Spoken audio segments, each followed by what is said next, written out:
Reporting in foreign media, which is based on market competition, enables people to receive the news as and when it unfolds. Active support is given in many democratic nations in Europe and in America to protect the freedom of the media. This is footage of a joint press briefing convened by US President Barack Obama and then Russian President Dmitry Medvedev in September 2012. My last election, yeah. And after my election, I have more flexibility. Yep. Yeah, I understand. I transmit this information to Vladimir and understand what it is.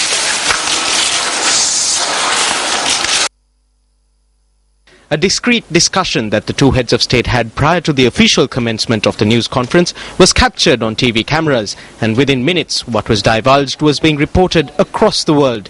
The fact that the powerful in these countries did not interfere in this instance, which could have caused major political turbulence and diplomatic tensions, goes to show the emphasis that is placed on the freedom of the press.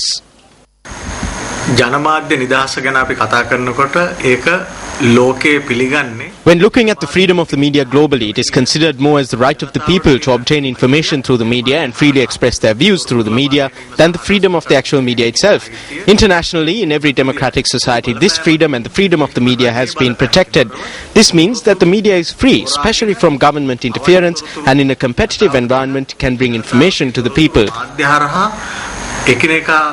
තරඟකාරී පසුබිමක් තුල තොරතුරු ලබා ගන්නත් තියෙන අයිතිය මේන් අදහස් කරනවා.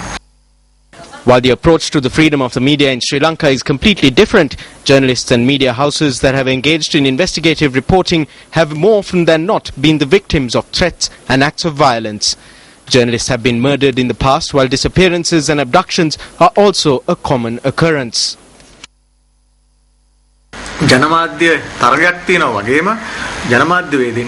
Just as the media is competitive, journalists have the right to obtain information directly, be they from the state or non-state media. Just because there are 100 newspapers in Sri Lanka, it does not mean that there is media freedom. When we look at the environment that the journalists of these newspapers and media institutions work in, it is evident that the level of freedom they have is at a very low level.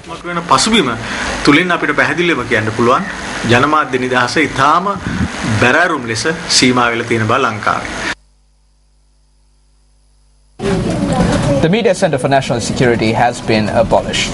Presidential spokesman Mohan Samaranayake said that the Media Centre for National Security has been dispersed with effect from today. The centre was operated under the Ministry of Defence. On to other local news now. Speaking at an event in Horana yesterday, UPFA parliamentarian Vidaro Vikramanayake commented on how certain individuals engage in politics. Our politicians have shortcomings. I will not deny it. Sometimes there may be shortcomings in our budget or the government policy. We are not denying it. However, when listening to the views expressed in Parliament, I thought to myself, why can't they speak of at least one good thing in it?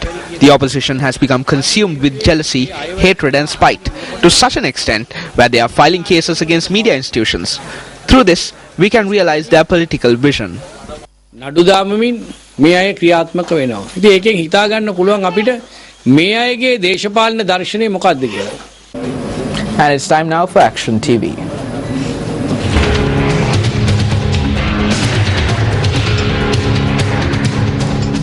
On the 14th of last month, Action TV revealed that a water scheme initiated under the Gamma Naguma program in the Walgala Grama Niladari division, which comes under the purview of the Ibba Divisional Secretariat, was a fraudulent project and a waste of public funds. The project, which was initiated in order to address the dire drinking water shortage faced by the 140 Samruddhi beneficiary families residing here, was completed using not only their labour but their funds as well. Financial allocations were made for Grama Niladari divisions under the Bagamo Divisional Secretariat, which were not selected for the Gamma Naguma program under the One Project for One Village program in 2011. The people of Hiramul are in dire need of not one, but numerous development projects. However, since financial allocation had only been made for one project, the people requested that the funds be used to construct a bridge across the Kimbulwana Oya. People from this village and other villages too came here and helped us by mixing concrete, mining sand and stone for this bridge. There is a rock on the other side and we mined stone from there for this bridge. When considering the factors mentioned by this villager, it is evident that this bridge was an example which goes beyond participatory development. However, given the state of the bridge at present, it would not be suitable to use this as an example for anything. A surge of water damaged the bridge and now it is slanted. When the official came here, I told him personally, "Sir, this will not work. We will have to strengthen the supports to bolster this." He asked me if I was an engineer. I told him no, I'm not an engineer, but we have assisted in the building of many homes and we understand that this needs a support or it will collapse.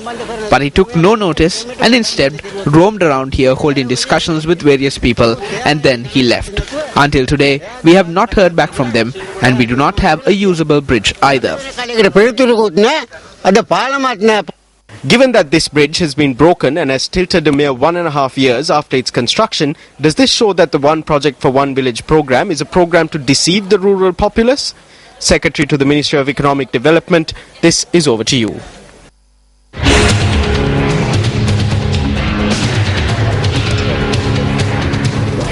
Thieves have stolen money from the donation till at the Maripuram Sri Muttumari Amman Kovil in Mount Lavinia. The police say that the thieves had broken the donation till at the Kovil last night and had made off with the money.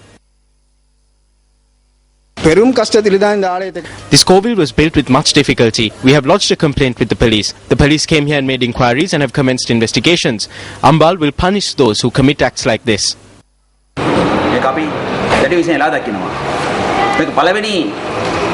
We condemn this act. This is not the first time that an incident like this has occurred. We do not know whether these are planned or whether they are just minor robberies. If anyone thinks that the Hindu Tamil people of this country are weak, then it is wrong. Do not think this way. It is a crime against national harmony. We also condemn crimes that have been committed at Buddhist temples. Christian churches and Muslim mosques have also been targeted. We condemn all of this.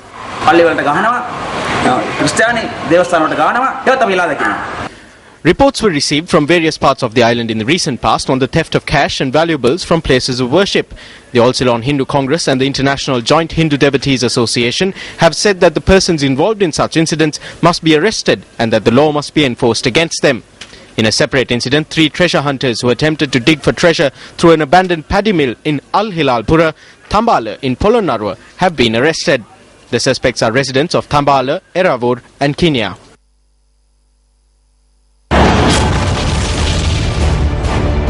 Numerous occasions where places of worship have been broken into and valuable items stolen. Valuable items stolen from 4 Kovils in Bariklo. A statue of Jesus Christ in Manyam Thotam, Jaffna is damaged. 13 statues at the Vinayar Kovil in Trincomalee are smashed. Thieves break into the Ponnole Varadaraja Perumal Kovil in Jaffna and make off with valuable items. Statue at the Chandrasekhar Pillar Kovil in Nallur, Jaffna stolen. Theft at the Srinyana Vairavar Kovil in Jaffna. Items stolen at the Kalyaman Kovil in Vavunia. Valuable items stolen from 2 Kovils in Denyaya and Jaffna. For whom it may concern. Time out for Crime Watch.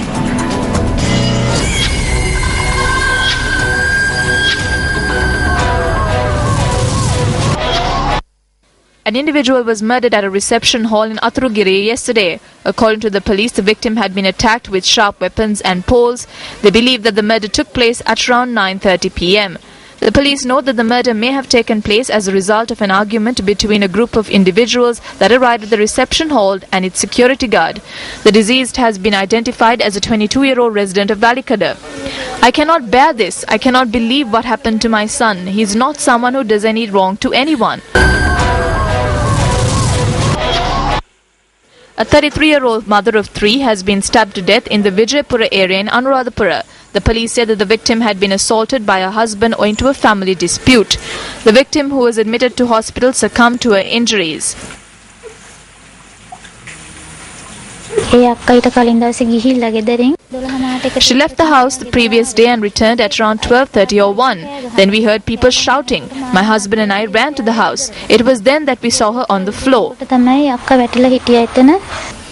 husband of the victim has been arrested in connection to the incident.